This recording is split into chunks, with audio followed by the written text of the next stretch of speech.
3, 2, 1. Here we go!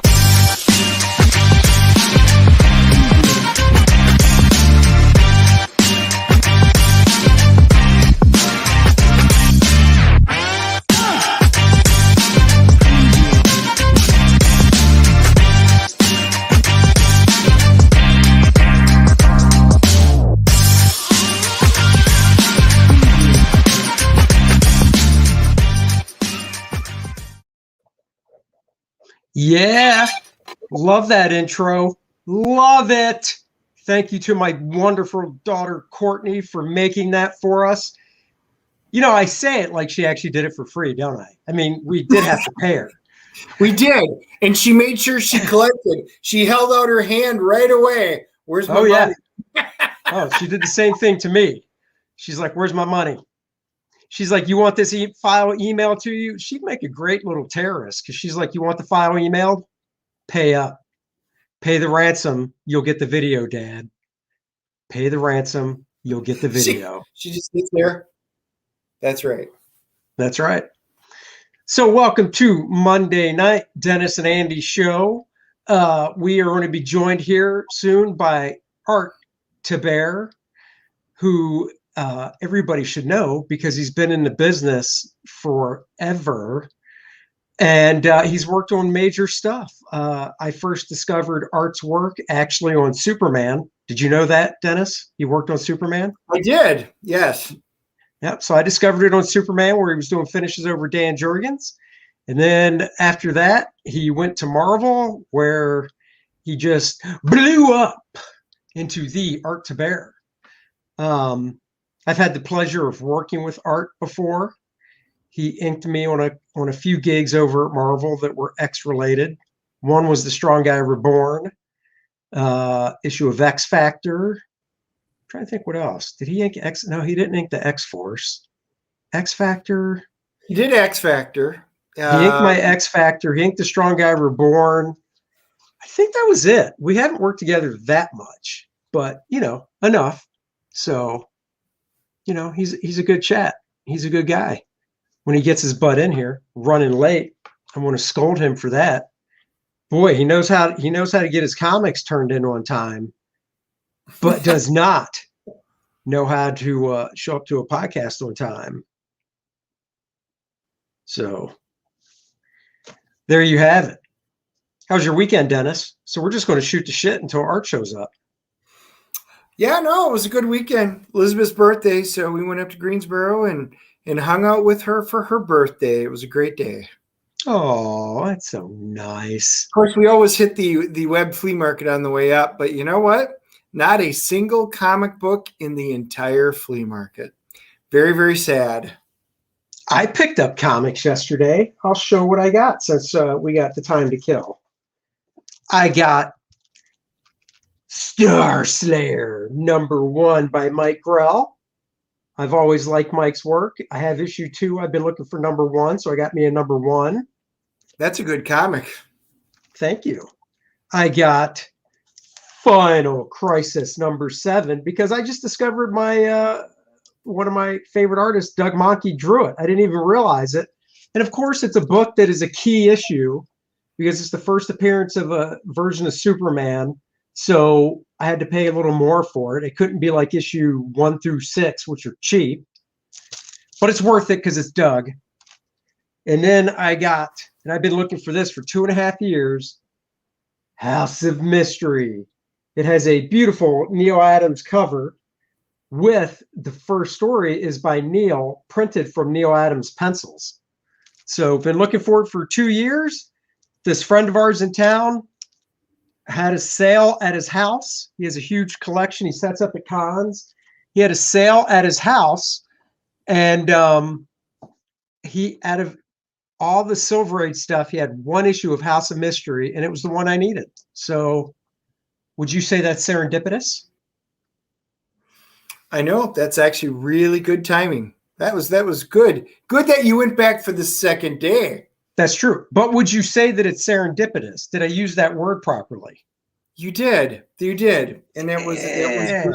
You did fine. There's no hyperbole there. Oh, no, don't go there. Oh, hyperbole. As Dennis, Dennis grew up in a rich family. He had cable in the 80s and a computer in the 80s. So he likes to say hyperbole. I did.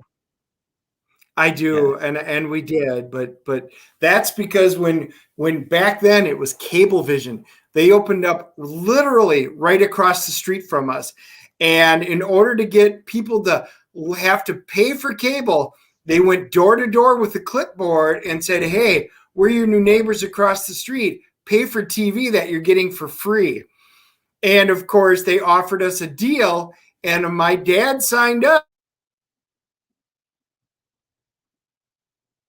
And hence of MTV. Oh, very Oh, nice.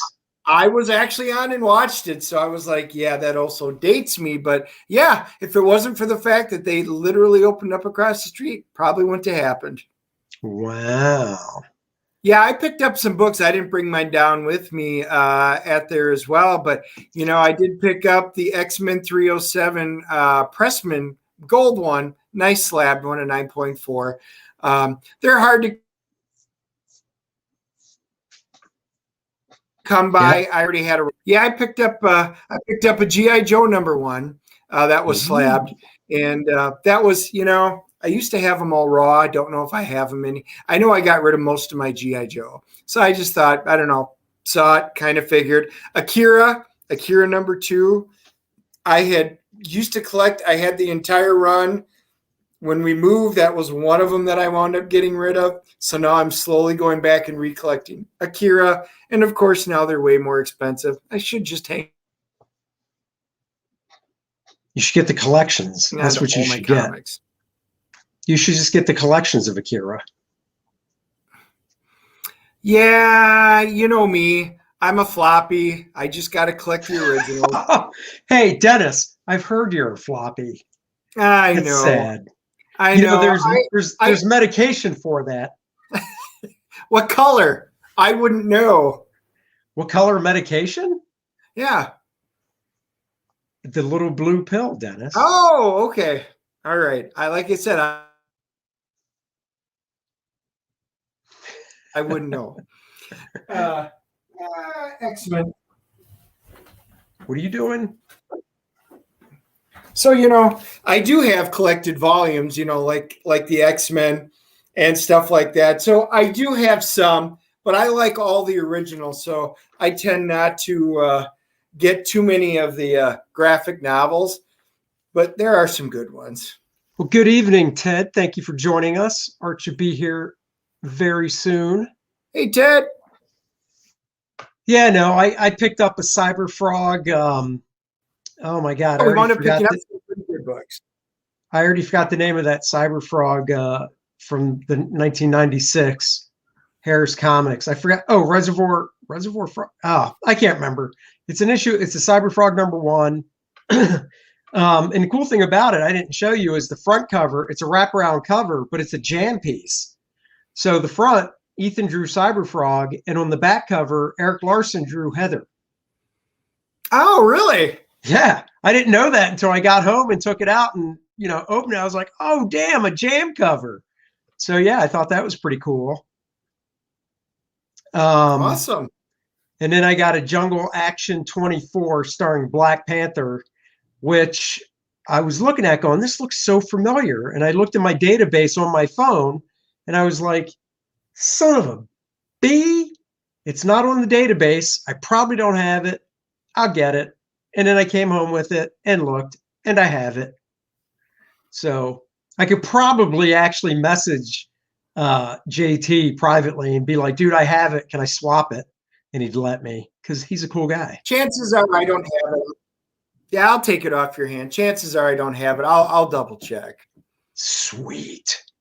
Well, what we can do while we're waiting for Art to show up, we can talk about our Wednesday and Friday episodes up front instead of doing it at the end. Oh, this Wednesday, we're going to be doing obviously what we usually get, what the boys get new this week. Yep, what the boys get. And I just finished reading the Avengers, issues 39 42. to 42.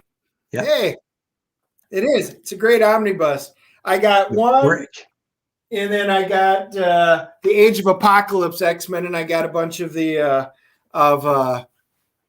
masterpiece. So I'm the original masterpieces and stuff, and of course all the original ones, which is what I prefer. But these are really well done, even on the interior. Since I got bookmarks and stuff because they recolored them and stuff like that. They're very beautiful. Nice. Wait, they recolored that stuff? They do a nice shirt. These are really nice. I didn't know they recolored it. I thought it was just printed just like the comics. It could be just printed. I'll let you take a look at it because that print. Because if you look at the print here, I'll hold it up. Yeah, I mean it looks like the original, just on slick paper. But it's not pixelated. Well, I know because it's on slick paper. Oh, is that what you're going with? Yeah. Well, I don't think it's recolored. I think no, seriously, I don't think it's recolored. I'd have to look at it. And we're going to review. We're going to review the Avengers storyline because it's the Phoenix. We've been talking about it over the last couple of months, and I said I was going to wait to read it, and I read it. And I think there's a couple more, but I really wanted to get into it now. So I've got my opinion formed. I'm going to let Andy borrow them, and he's going to read them. So we're going to do that on Wednesday. Nice. A little comic book review. The reviews on that. We've got 2 reviews. Yep. And we're doing, we're going to have WandaVision. Yep. And the other thing is we've got 2 comic books that are, I think this week, the 2 independents are both Image, Black Radiant and Deep Beyond. So I finished those, and we're going to give our reviews on those. So that's what we're going to be doing on this week's shows. Deep Beyond. Oh, Black Radiant. That's that new superhero one, right? I think. What was that? Black Radiant's the new superhero one, I believe. Yeah. Oh, yeah. I'll have to read those. I literally just finished it before we hopped on. I finished it, and I'm not going to say anything. Yeah, don't tell me. I don't want to know. Nope, I don't want to taint your image of it. Don't touch my taint. I want to read it myself. And my weekend was pretty good. I did a fun live stream last night with on Ethan's channel with let's see if I can remember everybody that was on. It was a bunch of us. Robert says, "Sup guys? What's up, Robert?" So it was Ethan, myself, Charlie's London, Art Thibert came on, Shane Davis came on, John Malin came on, Dan Fragge came on, Patrick Parnell came on, and it was good. We ran for 5.5 hours till 1:30 in the morning, and I had to get up at 7. So I was tired. So I took a nap with my weighted blanket this afternoon once I finished my work. And let me tell you, Dennis, you don't know what a nap is until you take a nap with a weighted blanket. It wraps you up and you feel like a little baby burrito all snuggled. I do not know what it would feel like. I do not take naps ever. Dennis, when we do our show on Wednesday and you're over here and we, how we sit next to each other, that weighted blanket would drape over both of us nicely. The problem is your studio's already like 100 degrees. That would I could chill it down. I could chill it down so we can be under the weighted blanket together. No, not happening. What about my Superman Snuggie? You can wear my Superman Snuggie. You got a Superman Snuggie? Yeah, it's right over. Yeah, it's on my chair over there in the corner. Yeah. I can see you in your super. Oh my God. Taking my eyes out. It's good.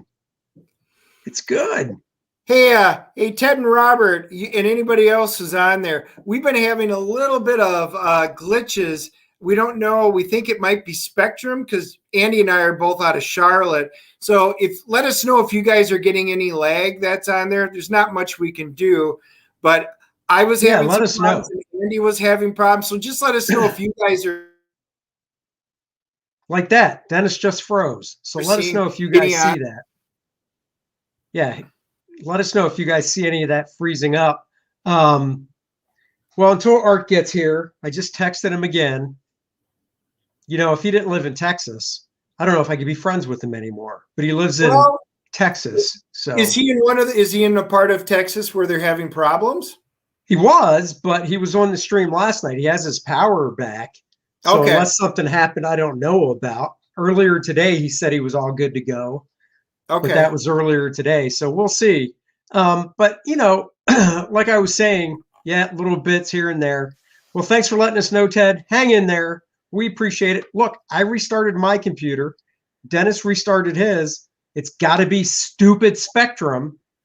Yeah, I pay for the sweet package, and I know Dennis does too. So they're letting us down tonight. Yeah, I think that's what it is. We speed tested, and they're borderline. So I don't know. I think everybody's stuck at home. But I liked Art stuff a lot, actually. So besides the couple things he inked over me, which of course I liked, he inked some Andy Kubert stuff on X-Men I really enjoyed. He inked Carlos Pacheco on X-Men, and I actually own a page from that. Which, oh, you do? Oh, yeah. It's a sweet page, too. I got to adjust my camera. Let's see. Well, everybody who watches knows that I'm an X-Men guy, and I know that Art worked on Volume 2 of the X-Men, which... Yes, he did. I still love that. He worked on Bishop, The Last X-Man. He did some X Factor that I remember. Yeah. Oh, that's cool. Yeah. So hopefully he gets on and, is able to make it on. So we're just not talking about him. Oh, if he doesn't make it on, I'll be talking about him. Oh, okay. Well, that's what we'll have to do. By the way, I hope everybody saw. Did you guys see the Justice League trailer? Oh, yeah. What you think, Dennis? Well, not only am I a little bit excited, must be on break. Yes, he is, Chad. Yep. And so they officially announced, so it's actually 6 chapters in 4 parts is how it's going to be released, or all together as a 2-part in the theaters. It was really confusing. I thought it was going to be just a 1 4-hour movie. That's what we all thought. But when they were talking about it, and they solidified what they were talking about. Oh, look at that, Dennis. It must be your computer, Dennis. Well, we've done everything we can do. And I said, it's thank you, Spectrum, tonight. Well, I'm not cutting out. I'm good. Oh, you're good. So you can ramble on all night and they can hear you. It's your shitty Wi-Fi. Yeah. They're going to hear from me tomorrow. Anyhow, no, I'm looking forward to it. Courtney actually asked me, she said, are we going to go see it in the theater? Justice League in the theater. And I said, hell yeah. That's a movie you have to. Real quick, Chad, I love Avengers Forever. I've got the trade paperback of it. Love that book. I bought all single issues when it came out and then got the trade. Yeah, no, I'm definitely, I told her, I said, we're seeing that in the theater. We're seeing Kong Godzilla in the theater. You see big epic stuff like that in the theater. I'm just curious to how they're going to do Justice League now. So does that mean they're going to release like part 1 in the theater and then like 2 or 3 weeks later release part 2? I mean, they're going to release it all on the same day, but they said in the theater, they're going to release both parts. So does that mean it's a movie with an intermission? With an intermission, Or Yeah. is it technically two separate movies and you see them back to back? Either way, I mean, I don't mind doing the back-to-back thing just because it gives you a bathroom break without having to miss anything in the movie. So, but I think the visuals in the trailer, everything just looks better. Oh my God, why am I blanking on the villain's name that was in the actual one that came out? Steppenwolf? Steppenwolf looks so much better in this version. Wait, hold on. I want to watch some rock and roll music videos. They are better than this. Son, you are wrong. Rock and roll music videos, that'll just rot your brain. We are filling your mind with goodness you can only get here. Anyhow, yeah, Steppenwolf looks better. Darkseid looks better. Just everything looks so much better. Yeah. The MCU sucks. Dude, the MCU sucks. Are you insane? The MCU, now granted, out of what, 24 movies, they're not all winners, but I'd say 80% of them are awesome. Oh, look. I'll be there soon. Art, you owe me a beer, you son of a... I haven't watched enough anime to say if it's better. I'm an anime fan, and I don't want to say it's better. I enjoy both. They're two totally different artistic styles. Matter of fact, right now, we're Art, you son of a bee. just finishing up of Attack on Titans. Do you not know how to tell time? Oh, here's your beer. Oh, thanks. Thanks, Art. And here's mine. Oh, you dick. What are you drinking? Oh, double chugging it. He's two-fisting it. You bastard. Just to add insult to injury. Yeah, That's sorry right. about that. I was out all day in the yard doing stuff, and I just got back in to get some dinner.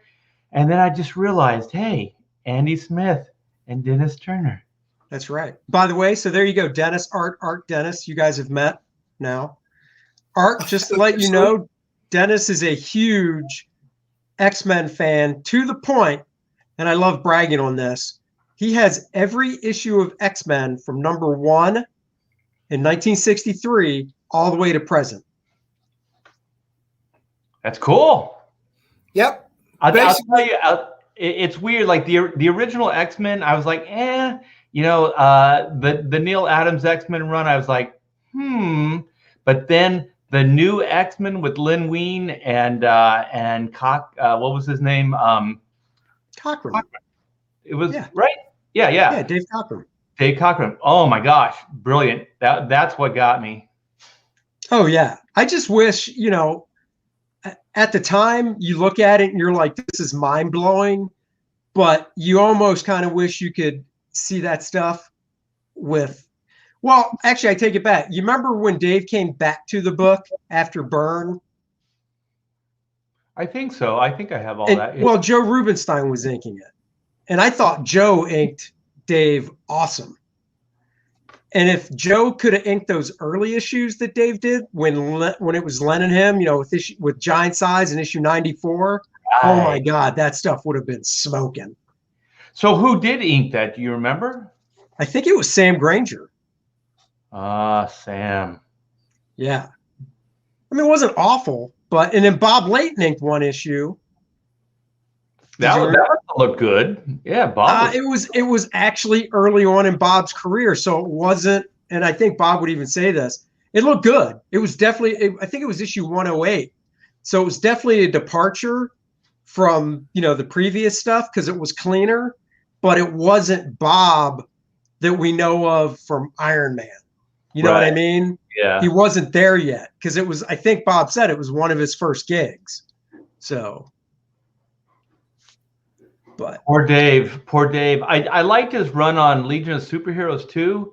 Yeah. I thought that was killer. I don't know who inked that, but man, those women were hot. I think Dave inked a lot of that stuff himself, didn't he? Did he? Yeah.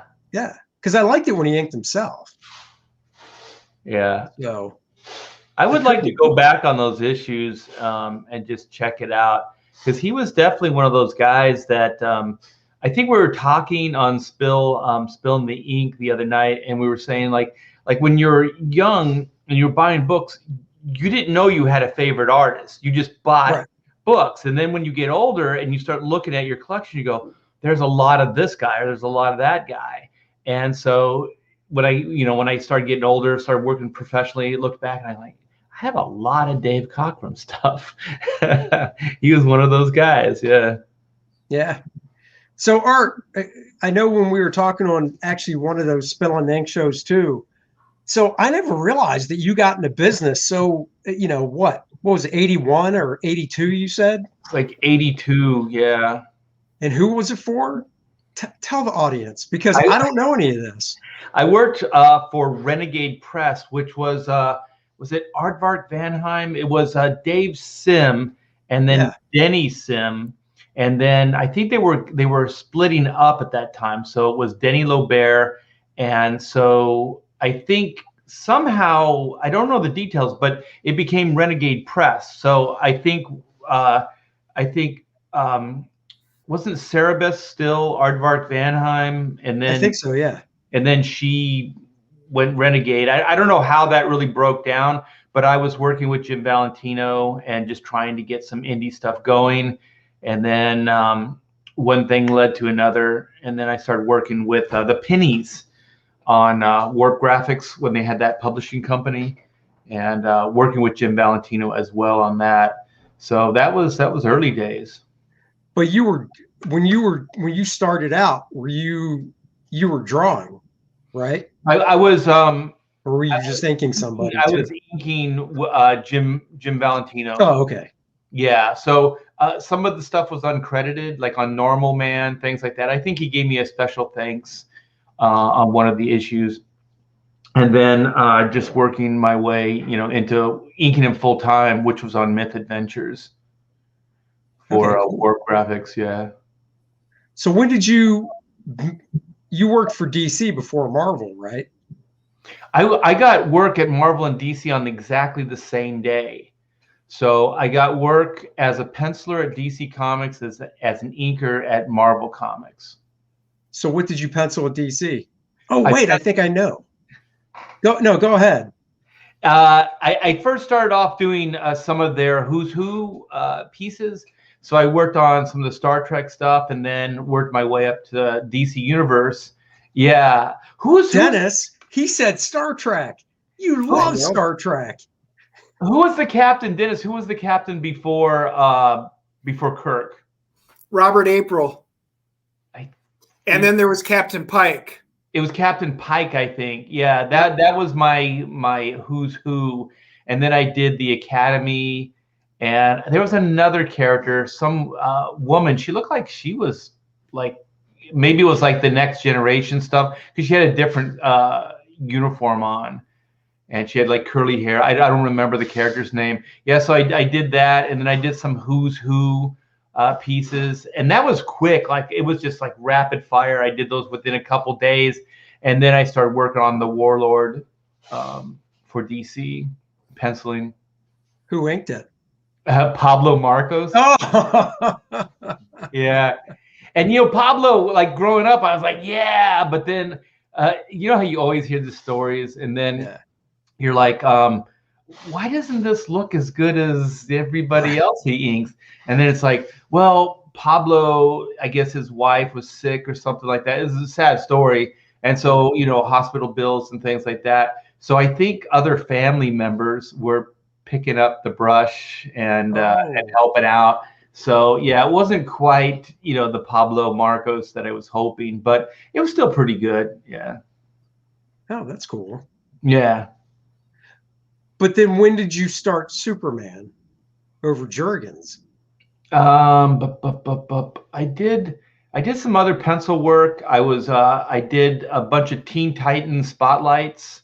Yeah, that's what I thought. That's the stuff I was thinking of. Yeah, I penciled and inked. I think that was 84 or something like that. So this is a couple years into it now. And so I was doing ink work, at the same time at Marvel. I was working on their Star line of books. Remember they had like Garfield and was it Garfield? Yeah. Or and then I was working on the Inhumanoids. Yeah. And well, you got to pay the bills. And Dude, I hear you. Yeah. So I was working on that for a while, and then I got work on Time Masters. So I was penciling Time Masters in eight issue maxi series. I guess that's what they called them at the time. And so I was doing that. I was convinced it was going to be the next Watchmen. So I was very serious. I was like, going to get all the detail. I'm Dave Gibbons got nothing on me, all that stuff. And it just became, like another job after a while. And so I did that. And around the same time I was working on that, penciling that book or that series, I started working with Dan Jurgens doing finishes on Adventures of Superman. So a lot of stuff, I don't know, like with your career, Andy, if things crossed over, but it's almost hard to like go, well, there was this and then this. Like for me, most of the stuff ends up crossing over. Like I was doing 2 projects at one time. Yeah, no, I couldn't do that. When I was, when I broke in penciling, I was just singularly focused on being able to just draw a page a day. And that was it. And so whatever job I took, I would tell the editor, I can do a page a day. And they're like, okay. And even the monthly stuff, even when I did Quasar Marvel monthly, I only had to do a page a day. Yeah. I think there was maybe one time where the book got a little behind and I had to do a little more than that. But more often than not, because I would turn down jobs. If they were like, we need this book in, 2 weeks, I'd say, oh, I can't do that. And I just turned down. I never did. Do it. Like I took everything. Like it didn't matter what it was. I was living in Florida. It was pretty cheap. And, I guess I could just afford to do it. I did one thing for Marvel. It was an issue of Warlock. And it was during one of the Infinity things. And the editor was like, we need it in 2 weeks. And I said, well, I can only do breakdowns. I can't do full pencils because I could do breakdowns 2-3 pages a day. And they're like, okay. So I did breakdowns on it in like week and a half, 2 weeks. I can't remember who ended up doing the finishes, but it's definitely not a job that I tell people to go seek out. Yeah. So Dick Giordano said, "There's jobs you do for love, and there's jobs you do for money, my boy." That's right. And now we're both at the stage where we just do it for love. Yeah. It's a great place to be, doing these like boutique books, as I think Graham calls them. I call them event books, but he likes the boutique books. I think they're both. I think boutique works. I think event works as well. I actually let Dennis borrow that copy of Chrono Mechanics I got from you so he could read it. So, did you read it yet, Dennis? I did. I wasn't familiar with it, so Andy had that copy, and he goes, "Here, read this." So I took it, loved it. Doug as soon as I saw the mullet, I was all in. It's quite a mullet. His Depsy. Yeah. Extinguish your thirst. Drink Depsy. Yeah. Dennis used to rock a mullet pretty hardcore back then. So back in the day, and I loved it. Yep. Thank you. I thought it was a fun book all the way around. Caravaggio. I enjoyed the book. It was really a fun read, and I'm like, it's not one I would have ever even seen. So I thought, hey, something else that was really cool and fun. I'm glad. I mean, it's all about entertaining people. So, if you can entertain somebody for 20 minutes, a half hour while they're reading the book, then mission accomplished. So I'm glad. That's cool. Dennis, what's up? Yeah, it was 5-10 minutes. But yeah, I was going to say that, yours was a nice long read. It took a little while to get through it. There was substance to it. Yeah, it's fun, but there is some stuff going on there. It was the hardest part is it's a what do you call it? It's a really kind of a heady concept. Time is a big machine, and then if the machine isn't fixed within a certain amount of time, then time will fold, like anomalies will occur, all kinds of things, and then it amplifies. The longer it goes without being fixed, and then also like there's a company that's entrusted, and their mission statement is to fix time. They fix time. There's repairmen that go into different areas, sectors, and repair time. And so it's really, there's a lot there. And as I was putting it all together, I was like, there's only 60 pages here, and then like for me, it's always you want character. Like you want character. You don't want it to just be plot driven. You want character in there. And that's the hardest thing, because comics, it's like 6 panels a page. It always seems like, oh, there's plenty of time. There is no time, to do both. So it really was quite challenging, but it was fun as well, trying to get that kind of big concept in there, keep it fun, and then establish this team and their personalities. And it's kind of like Andy, you probably this is like a standard rule. Like in comics, you try to have more than one thing happening at the same time. So within a panel, you have 2 or 3 things happening. So then you can really maximize space and things like that. So, I always kept that in mind with Chrono Mechanics to make sure that, there was nothing wasted, everything was moving forward. And it's the only way I could have. It would have been 120 pages easy if I didn't do that. Yeah. That's awesome. Yeah. You could have done a maxi series. That's well, right. I also realized like these event books or boutique kind of, I think one and dones work the best. So I'm trying to now, everything I write, everything I create is within a 60-page format. So I'll revisit the concepts, but I think one and dones are probably the better way to go, since they are so laborsome and we're putting our heart and souls into these projects. It takes a little bit longer. Well, I think too, when like you said, with them being kind of an event book, I also look at it as almost a European model where one comes out a year. Yeah. And over there, people just accept that. They're like, oh, my creator put out, I have a few European albums. I'm blanking on the names, but basically, it's out and you're like, you read it and they're like, 48, 60 pages. Right. Some are softback, some are hardcover.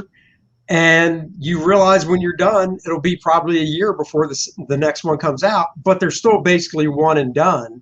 Right. With maybe a subplot that'll continue, but the overall plot wrapped. So you're not hanging there for a year. Exactly. And I think we were talking, was it last night on Ethan's live stream, where like Marvel and DC, it always just seems like it's quick, like the turnaround is quick. But, a lot of people have like, especially if it's a new series, there's time behind it. It just seems like, because you get 3 issues done, before it's solicited and all that other stuff. So it always seems like they're just coming out because there's so many books that they have, but they have multiple teams and those teams are working in advance. So, it always seems like, well, it's just every month stuff's coming out. But in reality, it's taking quite a bit longer to do these books. It seems that way because it's a line of books. Yeah. Oh yeah, totally. So now you're working on, you mentioned last night, you even showed us a little piece of art, Black and White 2. I assume you're just in the writing stage though. Besides like that couple, that one promo piece you showed last night. Well, it's pretty much written, and then I'm just kind of thumbnailing it. So I'm just putting layouts. Oh, hold on.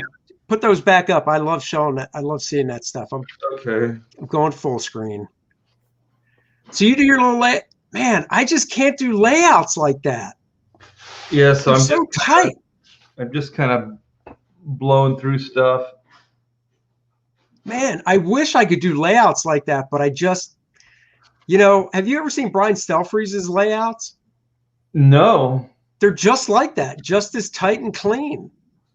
Yeah, I just kind of I jot them down with pencil, and then I just bring them all together with the inks, and it's quick for me. But the thing is, you know this as well as anybody, to do that isn't that, you know, it's not that laborsome as far as time. But there was probably 4 of those pages laid out before that one page, you Right. know, was decided upon. So there's a lot of, you know, there's a lot of trial and error before you get to that one page that you like. So that's always the thing, is to try not to spend too much time on, you know, throwing the ideas down, because you know that idea is going to lead to another one, and so on and so forth. So you're probably going to go through, you know, 2 or 3 different iterations before you get on the page, you know, that you actually like. And so that's kind of the way I am. And one of the things, like you were talking about, like we have a little bit of luxury now because of, you know, these are event books and it's not like monthly stuff, is what I love. The main thing I like now is I can draw something or I can do something, and then I can put it aside, move in a different direction, work on that, put it aside, and then come back in a day or two and then look back and go, okay, I can tweak this, you know, with fresh eyes. And you know, when you're working in the trenches and you're working on a monthly, you don't have that luxury. You pretty much have to get it done because it's an assembly line. Finish a page, send a page, finish a page, send a page.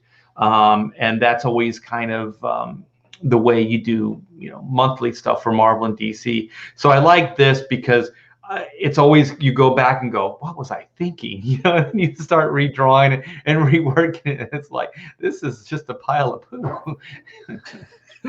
Yeah. So I like that. I like that aspect. That's cool. So now I'm working on your beer here. Oh, thanks, Art. I appreciate that. When so will you actually lay out the whole book that size before you start drawing? I've never done that before. I'm doing Oh, okay. it. I'm doing it this time because when I did volume 1, there was a lot of just working on things, finishing it. Like, it was very compartmentalized, but not in like, here's the whole story. It was like this page, pencil and ink it, finish it, get it to the colorist. You know, it was still kind of Marvel DC assembly line, you know, because that's, I was coming fresh from, you know, still working with, you know, on Super Sons at DC. Oh, And right. so, yeah, so now that I've had a little bit more time away from the mainstream, I'm realizing that I think having the overall story, having layouts that you're pretty much, you know, you pretty much are signing off on. There's a little bit of room there when you actually do the finished pencils to change, but pretty much it's what you want. So I'm looking forward to that. Like, just kind of, this is the storytelling hat, put it on, finish the storytelling, you know, here's the layout, finish the layouts. Here's the pencil phase, just finish the pencils. Here's inks, you know what I mean? Like do it that way, and just see how it goes. And so far, I think there's more continuity of thought, you know, where you can kind of stick with the story. You're in that mindset and just continue with it, versus trying to do many different things at the same time. Right. Yeah. So what's your process? Do you write it all out and then draw, or, you know, what's your process? I pretty much will have the whole thing will be written out, but then once it's written out, I just kind of tackle it like anything else, just one page at a time. Pencil, ink, move on. Pencil, ink, move on. I've tried laying a whole book out, and I just don't. I don't know. I don't like it. You know, I just finished a 12-page story I'm doing for Heavy Metal with Keith Champagne for a creator-owned thing. And when I got the script from Keith, I said, you know what? I'm going to lay the whole thing out, and then I'll go back and ink the whole thing. So basically, it's just draw it and then switch hats, inking hat, and then just ink the whole thing. I couldn't do it. I drew a page, inked it, moved on to the second page, drew it, inked it, moved on to the third page, and today I finished page 12. So it's all, you know, I'm just used to doing things that way.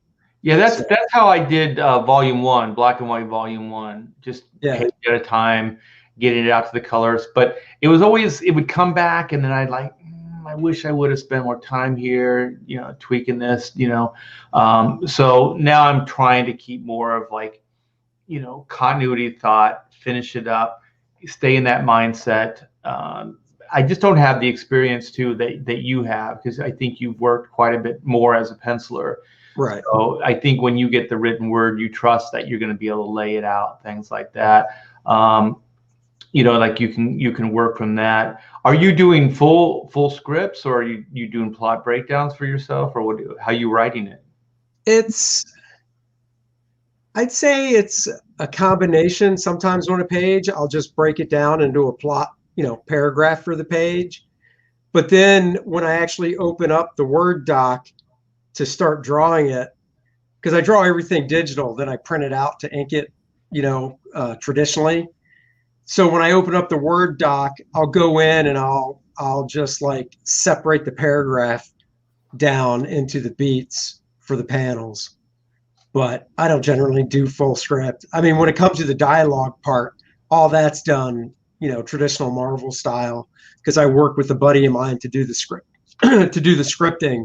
So like on First Man, I sent him all the pages and we had a phone call and I went over the general direction of stuff. And he sent me back, chunks of like 10 to 15 pages to read a script. And, and I told him, I said, dude, this is literally so much better than I imagined you would do, which I guess it's a backhand compliment. I don't know. I just I knew it would be good because, I've known the guy for like 30 years. I know what he can do. So I knew it would be good, but it was just so much beyond my expectations with like little things he thought of and stuff. And actually I just got everything back from the letterer for it. So I sent that PDF to my writer so he can proofread it, and I proofread it and made some notes. And then colored pages are dripping in daily now. So that's cool. Yeah, I always like when, if you're working with somebody that they can plus the idea, because that's the best when he throws something out there and then they just knock it out of the ballpark. Yeah. Well, I mean, it's funny because like I drew the stuff and he really didn't know much about the plot at all. So it was almost like, well, I was going to say almost like Kirby doing an issue of Fantastic Four, maybe towards the end where Kirby really was writing it. And then he just gave it to Stan, and Stan maybe saw it for the first time. It was like, okay, I got to make dialogue and make this work. Because that's really how First Man was. I just plotted the whole thing and sent it to him, like I said, and then got on the phone and said, this is kind of where I'm thinking it's going. So, and this is the feel I want for the dialogue. Right. So, make it work. And, the ending he gave it with the dialogue was something that I didn't even have in mind, but he made it work with my visuals, but just upped it to another level. And I was like, oh my God, that is so awesome. This will be great when we do issue 2.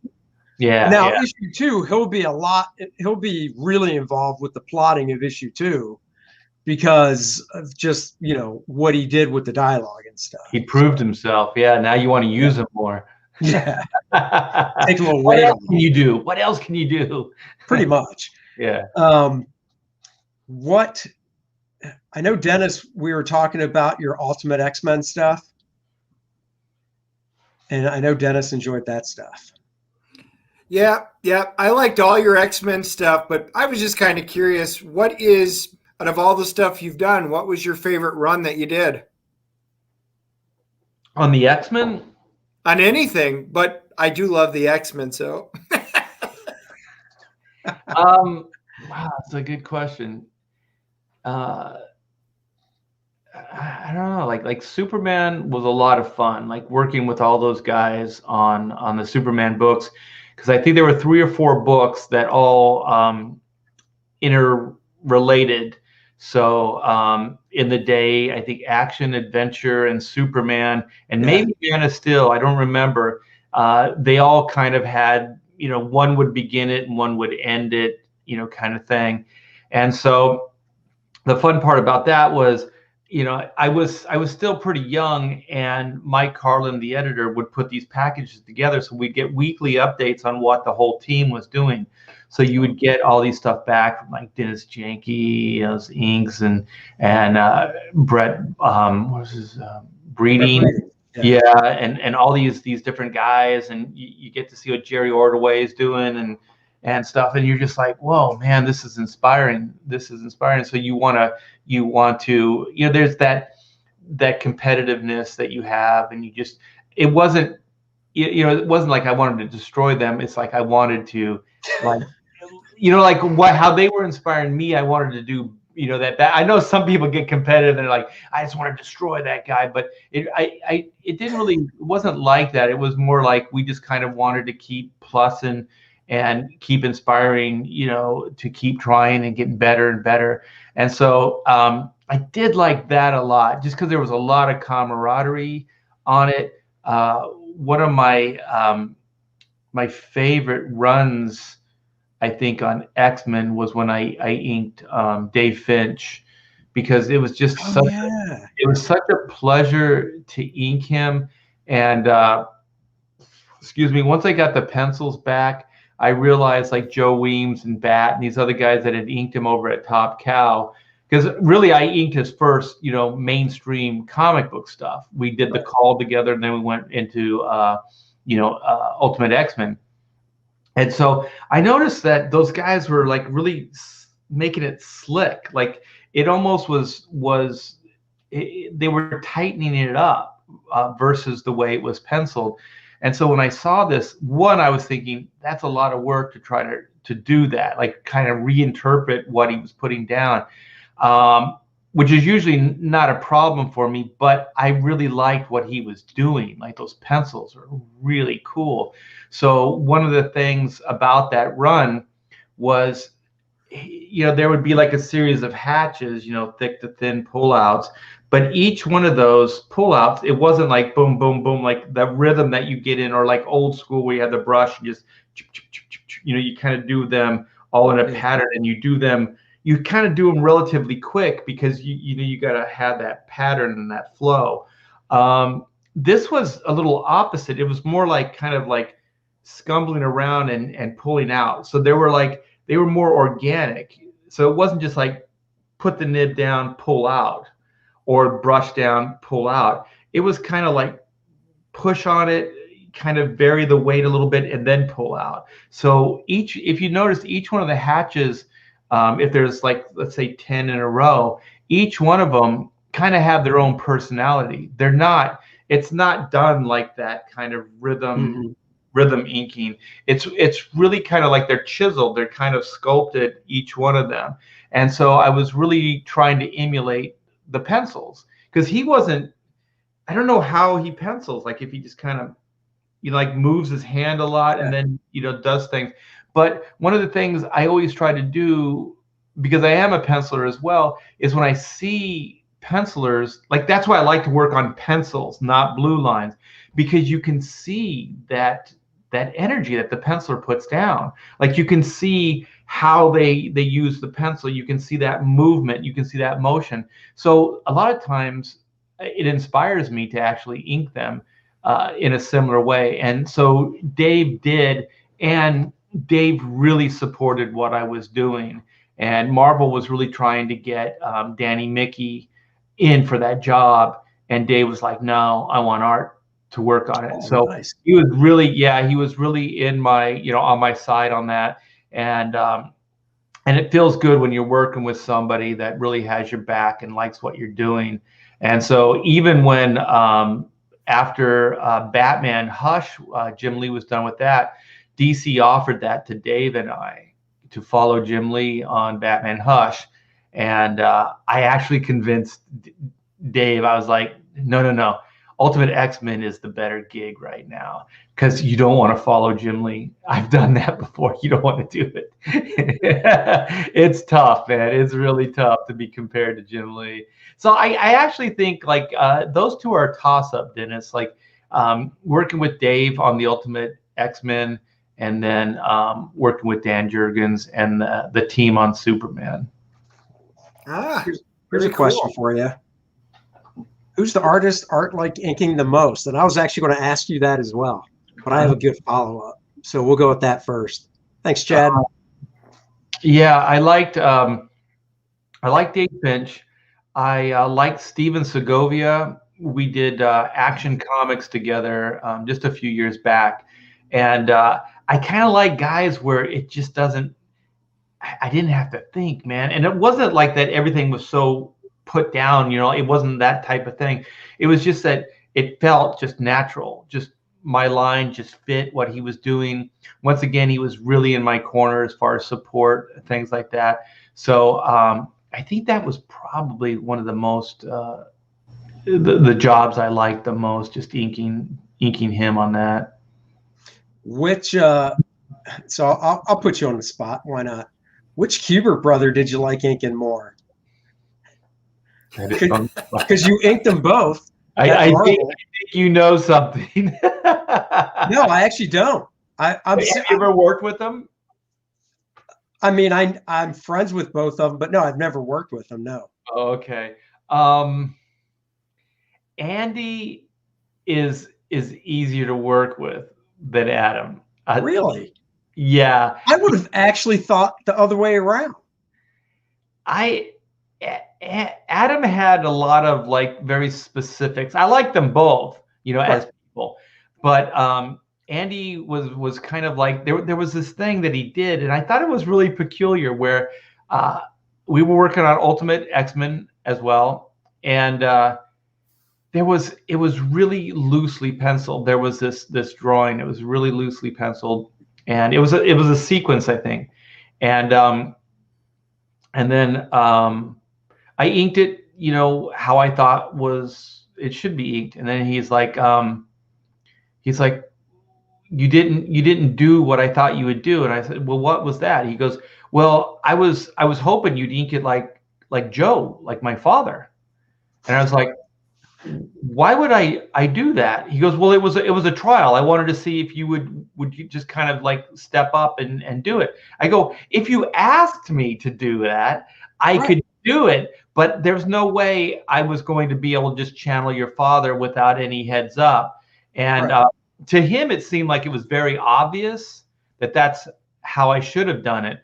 But to me, it wasn't. It was just kind of like, when you get that stuff, you realize, that everybody can't pencil the page as tight as they might want to. So sometimes they just need to get the page out. Sometimes family things are happening. There's all kinds of stuff. So as an inker and other, like I'm sure colorists do this and things, where you kind of step up for them. You know what I mean? You just go, oh, okay, well, it's a little loose, but he probably had some other things that he had to do, maybe a family thing, whatever. And so I just kind of went into this mode where I tried to keep it so it looked like everything else in the book. You know what I mean? That we were doing. I didn't think like, oh, he penciled this loose on purpose because he wanted me to channel Joe Kubert. It was weird. Yeah. Yeah, I mean,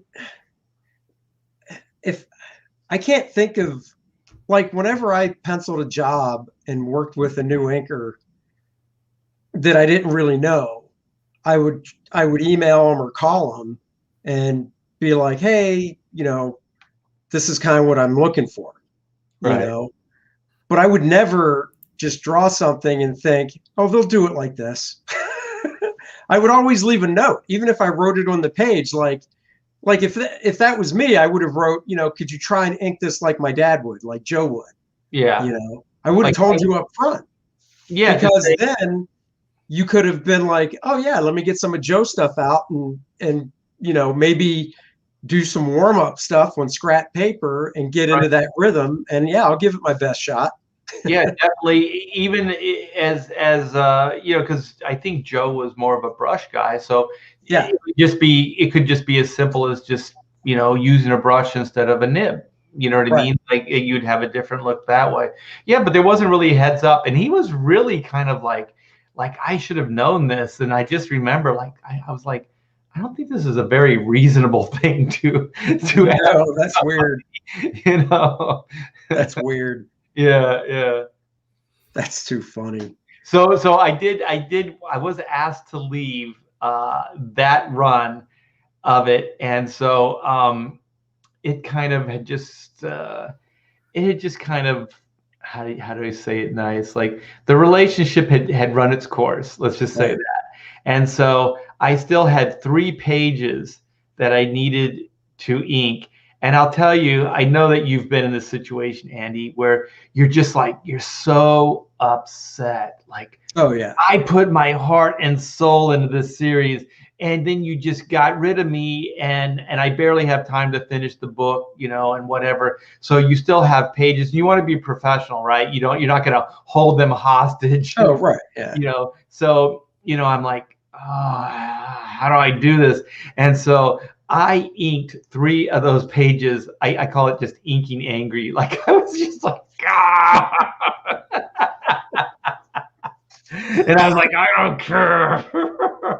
How dare you? But you know what? The thing is, when you're a professional, you've been doing it as long as we have, it still comes out good. It's like, Right. it's like you can't, like, there's that professional thing that will override even when you're trying to screw up. I mean, like you instinctively will always you'll still make that right decision, and you still look good. Yeah. Because I've had jobs where, I've had more time, and then I've had jobs where I've had less time.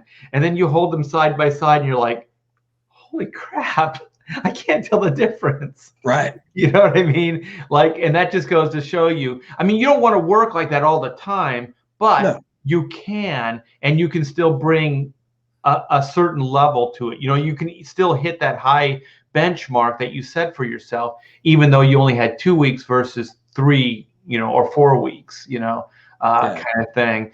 And so, like I said, just for the record, it's hard to do that month in and month out. So you don't want that kind of schedule, but you can do it every once in a while if you have to.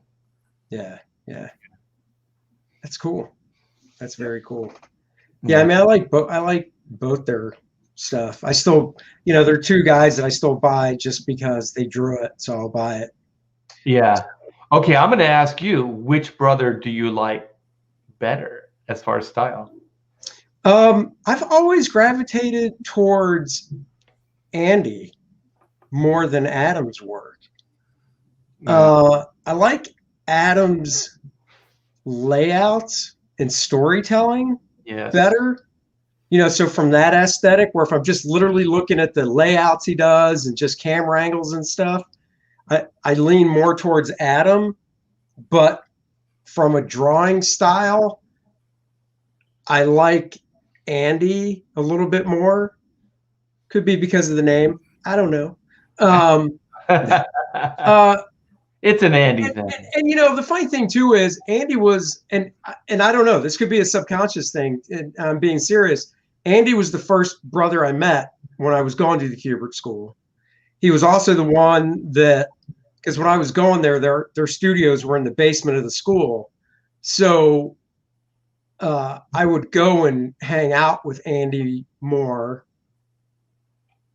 And Andy's wife ran the art store at the Thibert school. So I would basically talk to her daily because the art store was, connected to the school. Right. So I would talk to her daily. So I think I was just kind of connected more with Andy than I was with Adam. Yeah. So, I mean, that could have something to do with it from a subconscious level. I don't know. I mean, I think the nail on the head for me is that I think Adam's storytelling and layout, I really like. Yeah. And then Andy is his really polished. Like everything he does, there's a level to it. It doesn't, it's like he's a machine. Like everything his pencils are beautiful looking. Like sometimes you don't want to ink them. All the feathering, all the hatching, everything's all worked out, and it's really resolved. It's a finished piece of artwork.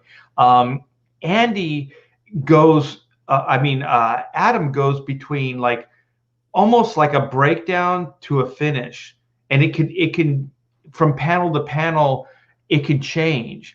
So I always thought like inking Gil Kane would be like that. Like it's really structural. yeah. Like it's not quite there as far as the finished look. Like with the people that inked Gil Kane, it's like what you delete and then what you add makes all the difference because he's going to give you structurally everything, like probably more information than you need. So you got to kind of learn how to abbreviate that, and because if you did it, it would just look weird. You know what I mean? It would be too structured. And so with Adam, his work would, it's not like it was so structured, but it was sometimes it would be shorthanded or like not quite finished, or it would still be in like a structure phase. Like it wasn't always like consistent. Right. I think and I don't know this. I haven't talked to either one of them in a few years. I think I talked to Adam like 5 years ago at a convention. I can't remember the last time I talked to Andy, but I think Adam is, obviously all pencilers are concerned with storytelling, but I think some are more concerned with getting the storytelling down. And if the drawing is, like you said, oh, I really like this shot I'm doing, so I'm really going to work it up. This one, the storytelling's there. I know I'm working with somebody that can finish the drawing, or do a good job inking it. It's done. Right. Type of deal. So that could be it. And I think it is, because I do remember talking to Adam about it, and yeah, he lays out the page and then relays out the page. Like that's where he really puts the effort in. So it's not always like all the time is on that one board. It's on a lot of sketch paper, to get to that point. Right. So it's not about the beautiful drawing. It's more about the crafting of the story and the layout and things like that, where Andy is probably putting the majority of the time into the actual drawing itself. It's just a different approach. Yeah. And I agree with this comment. I think Adam does a great Hulk. And, when I think Wolverine, I think Adam. Yeah. Not that Andy, and Andy's drawn both those characters, but when it comes to who I'd rather see draw those two characters, I'd rather see Adam do it. Yeah. Yeah. But, Andy's so immersed now with DC that, I think Batman with him, because he's done so much Batman stuff. But getting back to like the storytelling thing you were talking about, I mean, I think that's how Byrne is, John Byrne. I think to him, the drawing is secondary and the storytelling is first. And that's what most guys will tell you anyhow. Yeah. Especially before before it was all about, name artists and all that back in the, 70s and previous, 60s, 50s, whatever. It was just about storytelling. It wasn't about drawing style. And that's how a guy like Byrne came up, and even, Frank Miller. And to them, it's like, no, the drawing's secondary. It's the storytelling, that's first and foremost. Whereas now, and even I came up at the Kubert School with thinking about style, storytelling first, but still a good look, a good style. It was just like really starting in the early 90s when I got in. So. Yeah, I think like the image guys, things are changing. So it was going from, a penciler inker team. It still was there, but it was more of like it started going more where the penciler was even controlling like an ink style. It just kind of evolved from there. And then there are people now that pencil so incredibly tight. Yeah, they don't want you to veer from them at all. And I've worked with people like that. Sometimes it's good, but I like it looser. I like there's more of the interpretation factor there. I like that a lot more. No, I'm the same way. I've only inked a couple. Maybe a couple people that are that tight. But no, I'd rather ink in between, like what I do, which I consider loose tight. Because when you first look at it, you're like, oh, that's really tight. But then when you start inking it, you're like, oh, I got to actually think Yeah, and yeah, I like interpret. that too. Yeah, I like working with people like that.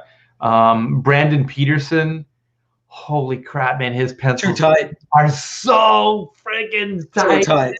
You get, So tight. I get uptight because I'm like, I got to do it exactly like this because if I veer from it, it's going to drive him crazy Oh, because yeah. he put so much effort into making it look a specific way that if I veer from it, like I said, sometimes it I don't know, it's weird because it's like sometimes you really like it, sometimes you don't. You know what I mean? Right. But I'd say overall I like the looser pencils more so than the tight pencils. Yeah, definitely. Definitely. Dennis, anything else on your mind? Yeah, the one last thing I've got is Andy and I were talking about some of your runs earlier. You did Bishop, Uh-oh. I know. right? Because we were talking the last X-Men. Repeat. Yeah. You froze up. Yeah, we're glitching here. We were talking. You did Bishop, right? That series that he had, right? Yeah. And that was with Okay. I can never say, is it George's Genti? Is George? Yeah, that's how right? George's Gente. George's Genti. Yeah. Yeah. Yeah. That guy's, man, you talk about a machine and getting things done. Holy crap, man. Yeah. And there's always a level. It never dips in quality. It's always just consistent. Yeah. Cool, man. All right. I think we're going to wrap it. We've gone a little over an hour. We like to keep it tight. So keep it tight like Brandon Peterson's pencil. Exactly. Well, actually, last question. How tight do you pencil for yourself? Crazy tight. Do you really? Because I think I've seen some stuff on Facebook you've posted, and I'm like, damn, that's tighter. Because I pencil pretty tight for myself too, but not that tight. Yeah, people say like, well, you pencil the way you ink, like you're inking like while you're penciling it, and I think it just comes natural. But I remember I was so fortunate. I look back and I think, oh my God, how did this even happen? But I got to have lunch with Frank Frazetta, a one-on-one with Frank Frazetta. I broke in before comics. I worked as an illustrator, so I worked about 5 years as I was still working in comics, so it was probably about three or 4 years actually, working as an illustrator. So I was working for Bridge Publications, and they were hiring Frank for to do covers and things for like Battlefield Earth, things like that. And so they had him come down to the office. They invited me and a couple other illustrators to have lunch. It was all catered, and we just got to hang out and talk to him, one-on-one. And so one of the things I asked him about was like penciling and inking, and he said, pencil tight, ink loose. Mm-hmm. So he told me, and I never forgot it. And I was always like, to me, it makes a lot of sense because you don't, where you want the movement is in the inks because that's the final process. But it's the time to think is not while you ink. You know what I'm talking about. I can explain to people that are listening. When you get in your head to ink, you're done. So the way I explain it, penciling and writing is a process.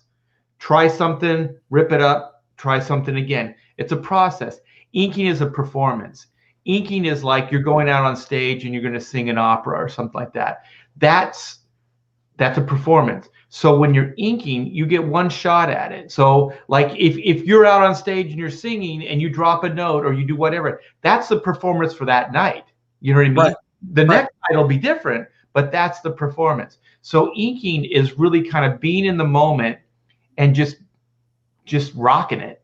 You know what I mean? Like when you have to think and you're getting in your head, you start hesitating and you start making mistakes. So is really, it is a performance. You just kind of got to go with it. There's a rhythm and there's a flow to it, and you really have to be intense on it because it'll get away from you. penciling, like I said, it's a process. It's a different type of mindset. And so when he said that, I was just like, then I would try to go, well, Frank said it, so I'm going to have to start doing this. And it just kind of stuck.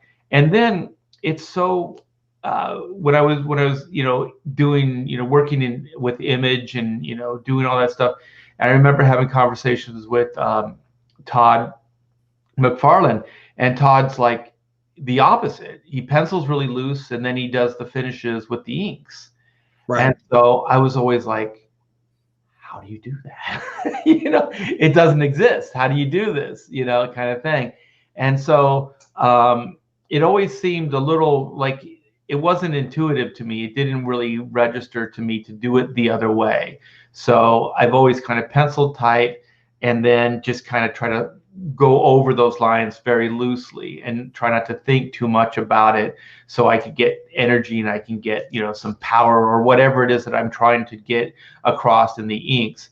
And so that's the way I've always approached it. How do you do it? Same thing. I mean, I pencil my stuff not as tight as I would for, if I was hired as a penciler for Marvel or DC, whatever, I don't pencil that tight, but it's pretty tight. It's probably 80% of what I would do for a company compared to Todd, who's probably 50%, right? And he does half. Yeah. So I like most of the decision making being done in the pencils. So like you said, I can get in there and ink and not have to think about the drawing and stuff, but more about the finish that I'm putting down on it. Yeah, I used to say, because Hatcheck Studios I ran and for decades, and so a lot of the inkers that came out, like Danny Mickey, Trevor Scott, Jaime Mendoza, Larry Stucker, just a bunch of brilliant, Tim Townsend, here for a while. And so I would always say, don't think ink. So right. So the time to think is kind of before you start. Like if there's something, like if you want to have like a plan of attack, like look at it, kind of evaluate it, and kind of think what you want to do with it, and then just forget about it, and then just ink it. Right. It always works best. And I wish I could be more descriptive, but it's kind of like it's almost like a Zen thing. Like you have to kind of be in this moment at the time. And the closest I ever came to try to describe it is like a performance, Yeah. To be present. Yeah. No, that makes sense. Very cool. Well, hey man, we appreciate you joining us on this live stream. And if you want to pitch anything, Art has, I know Art's got Chrono Mechanics on In Demand right now on Indiegogo. Yes. That's the only thing you have on In Demand, right? Yeah. So Chrono Mechanics is in demand right now. It is a 60-page graphic novel format, and it's action adventure humor. And so it's got time travel in it. It's got crazy characters. Time just runs amok. A giant machine that is time itself. It's crazy fun. I had somebody explain to me, they were like, it seems like the humor and it seems very European, like, and there's a little bit of a Mobius vibe there and stuff. And I was like, definitely. And then they said the humor is kind of, Hitchhiker Guide-esque. Oh, right. And things like that. It's very British. And so I was like, well, I like all that stuff. So, you never know where, or how these things happen, right? When you're creating, you're just channeling all these things that you like. So once that was said, I was like, holy crap. Yeah, that's exactly what it is, So if you like those things, Hitchhiker's Guide, you like even some of the Monty Python, stuff. And somebody said it's kind of Time Bandit-ish, where, it's funny because somebody told me, this was after the fact, you create stuff and then people say, were you thinking this when you came up with it? And they're like, Time Bandits, the midgets or the little people or whatever we're calling them these days, those guys were janitors. And I was like, those guys were janitors? Like, Yeah, like they worked for the almighty what being or whatever. And I was like, oh my gosh, that's crazy. Hey, Pedro, what's up, brother? What's up, Pedro? Yeah. That's it. We're just wrapping up, Pedro. You're gonna have to go back and rewatch it. But thank you for joining. That's so funny. I love it. Midgets, dwarfs, little people. Who knows? Who knows? But the thing is, when they pointed it out, you're like, oh my gosh, maybe even some of that was getting into comics. Yeah. That's cool, man. Well, thanks for joining, everybody. This was fun. I love talking to Art about shop. Basically, I could talk shop all day. So there you go. Well, we should also plug Spilling the Ink of the Bro. Oh yeah, this Thursday, the Brofessionals Spilling the Ink, 8 p.m. I think Dan Fraga is handling it this week. Yep. So we'll be over there. So definitely check that out. Art has a YouTube channel, so check out his YouTube channel and subscribe. Please subscribe to our channel and hit the notification bell so you know when we go live. And Dennis and I will be back on Wednesday for comic stuff, what we got that week. And we're going to review the latest Avengers storyline with the Phoenix. And then we'll be back Friday to talk WandaVision and a couple more independent comic book reviews as well. So until then, I just had an idea. I'm sorry to interrupt. I know you're trying to close it down, but I should have you guys on, and we should do a WandaVision because I want to talk to somebody who's watched it. Oh, we're up on it. What's that? We're up on it. So totally. Yeah, we should do a breakdown. Yeah, we should try to get together or do a 2-part breakdown. We'll do part of it on your channel, then we'll do part of it on the second half on mine. Or vice either way, yeah, just let us know. Okay, yeah, I'll do that. Dude. Yeah, we have our own theories. I do too, and that's why it would be fun, right? Yeah, let's do it. Okay. Cool, man. All right, guys, thanks for joining, and we'll talk to everybody later. Bye-bye.